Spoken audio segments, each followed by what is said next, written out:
భక్తులారా, సత్సంగంలో భాగంగా భారతంలో విశేషాలు చెప్పుకున్నాం. నిన్నటి వరకు మనం ఆది పర్వాన్ని 96 భాగాలుగా చెప్పుకున్నాం. ఈ రోజున 97 భాగం చెప్పుకుందాం. ముందుగా వ్యాసుల వారికి నమస్కారం చేసుకుందాం. ఆంజనేయ స్వామి క్షేత్రపాలకుడికి కూడా నమస్కారం చేసుకొని సాయినాథ్ మహారాజ్కి జయ చెప్పుకుంటూ ప్రారంభం చేద్దాం. కుంతీదేవి మాట్లాడిన విషయం చెప్పుకున్నాం మనం నిన్న. పాండురాజు, నా లాంటి వ్యక్తితోటి నువ్వు సంతానాన్ని కను, అది కూడా ధర్మసమ్మతం అవుతుంది, నా కొడుకులే అవుతారు వాళ్ళు అంటే దానికి ఒప్పుకోలేదు ఆమె. ఆ తర్వాత ఆమె మాటలు విని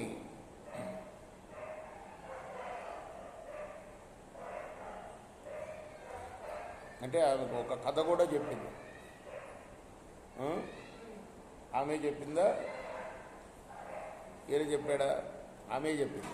కుంతీదేవి శవాన్ని కౌగిలించుకొని సంతానం పొందిన కథ విన్నాం కదా, ఇషుతాశ్వుడు కదా. పాండురాజు అంటున్నాడు,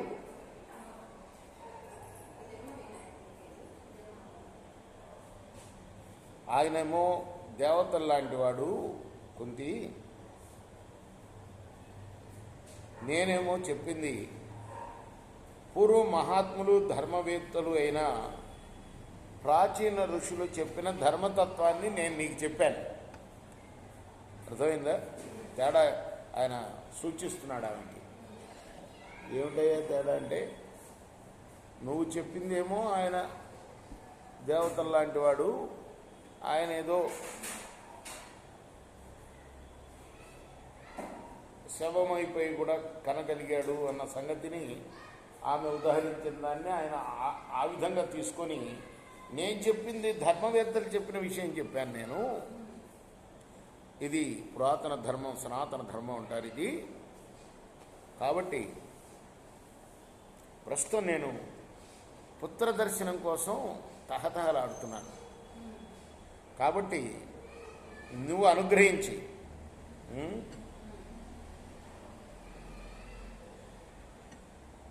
నా ఆదేశాన్ని మన్నించు. తపోబల సంపన్నుడైన బ్రాహ్మణుడి ద్వారా గుణవంతుడైన కుమారుల్ని కను, అప్పుడు నేను సద్గతి పొందుతాను. పాండురాజు ఆ రీతిగా మాట్లాడగానే కుంతీదేవి పాండురాజుతో అన్నది,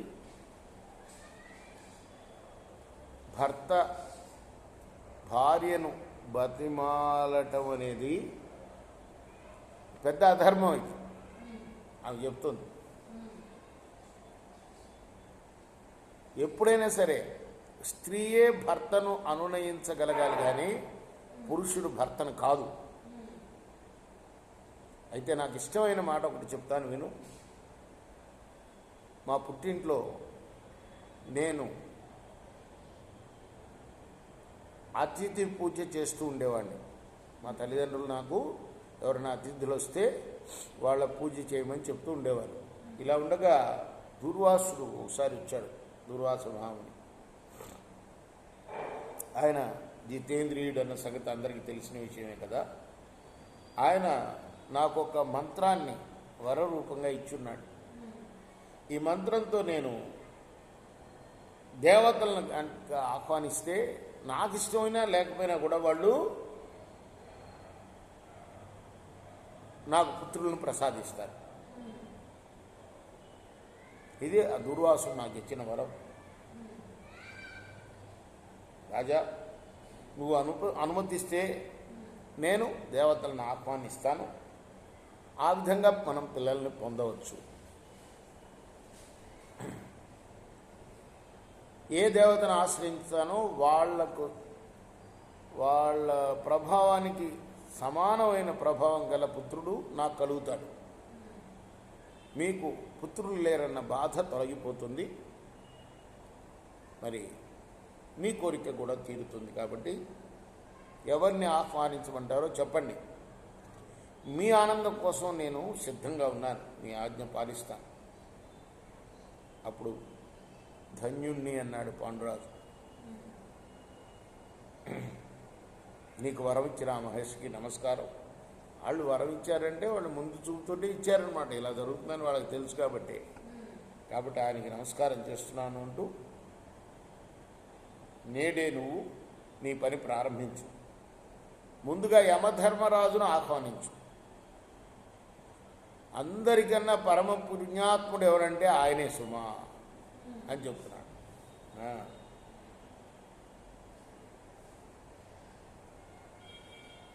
సహి లోకేషు పుణ్యభాగ్, లోకంలో ఆయనే పుణ్యవంతుడు అందరికన్నా. కాబట్టి ఆయన్ని ఆహ్వానించు. ఆ ధర్ముడి వల్ల, యమధర్మరాజు వల్ల పుట్టబోయే బిడ్డ కురువంశంలో ధార్మికుడు అవుతాడు.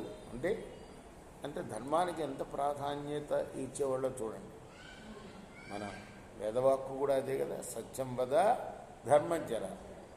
అబద్ధం మాట్లాడకూడదు, సత్యమే మాట్లాడాలి, ధర్మాన్ని ఆచరించాలి. వద అంటే చరించడం, ధర్మంతో చరించాలి, సత్యాన్ని పలకాలి.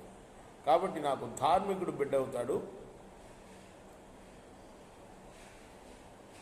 మంత్ర ప్రభావంతో ధర్ముణ్ణి ఆహ్వానించు నువ్వు అని పలకగానే కుంతి ఆయనకి నమస్కరించి ముందుగా ఆయనకి ప్రదక్షిణం చేసింది. జనమేజయ మహారాజా, ఆ తర్వాత సంగతి కూడా చెప్తాను నేను. అటు గాంధారి కూడా గర్భం ధరించింది ఆ సమయంలో. ఆ సమయంలో కుంతి ధర్ముణ్ణి ఆహ్వానించింది. ఆమె గర్భంలో బిడ్డున్నాడు ఆల్రెడీ. ఎవరి గర్భంలో? గాంధారి గర్భంలో. అంటే గర్భాన్ని మోస్తున్నది ఆమె. బిడ్డలో తర్వాత అది అందరికీ తెలిసిన విషయమే. అయితే ఇక్కడ ప్రత్యేకమైన విషయం ఏంటంటే, ఆ తర్వాతనే కుంతి గర్భం దాల్చింది. కానీ పుట్టడం ఎవరు పుట్టారు? ముందుగా ధర్మరాజు పుట్టాడు. అది చెప్తున్నారు ఇక్కడ.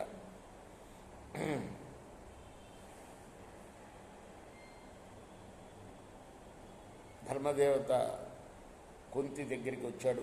ఆమె మంత్రం పఠించగానే, నాకు కుమారుణ్ణి ప్రసాదించమని అడిగింది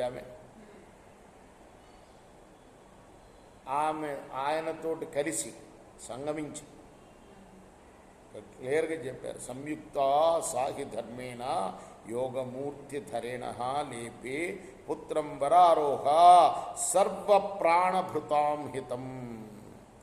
సమస్త ప్రాణులకు హితకరుడైన కుమారుణ్ణి ఆయనతో కలిసి కన్నది అని చెప్పారు. రేపు మనం ఇంకొక భాగంలో కొనసాగిద్దాం కథని. కృష్ణార్పణమస్తు.